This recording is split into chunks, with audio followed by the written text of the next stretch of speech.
Last వీడియోలో మనం ready చేసిన టాప్ సంప్ని అయితే యాక్షన్లోకి దింపేసామన్నమాట. చూడండి, మనం రెడీ చేసిన టాప్ సంప్లో అయితే బయోమీడియా అయితే పెట్టేశాను నేను.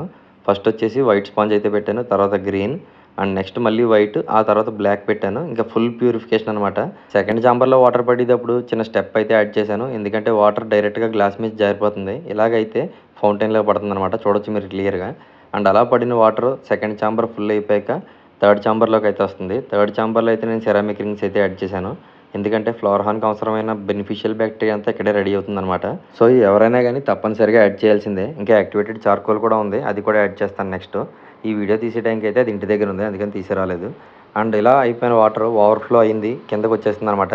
చెప్పే కదా పీవీసీ పైప్ హోల్స్ పెట్టానని. సో దాంతో ఆటోమేటిక్గా వాటర్లో డివో మెయింటైన్ అవుతుంది అనమాట. హీటర్ కూడా ఎగ్జాక్ట్గా దాని కిందే పెట్టాను, ఎందుకంటే ఇలా పడిన వాటర్ హీట్ అయ్యి మళ్ళీ పంపు నుంచి పైకి వస్తుంది అనమాట. సో ఈవెన్గా హీట్ అయితే స్ప్రెడ్ అవుద్దని చెప్పి ఎక్కడైతే వాటర్ పడుతుందో అక్కడైతే పెట్టాను. వీడియో నచ్చినట్టయితే లైక్ చేయండి, కొత్తగా చూస్తున్నట్టయితే సబ్స్క్రైబ్ చేసుకుని సపోర్ట్ చేయండి.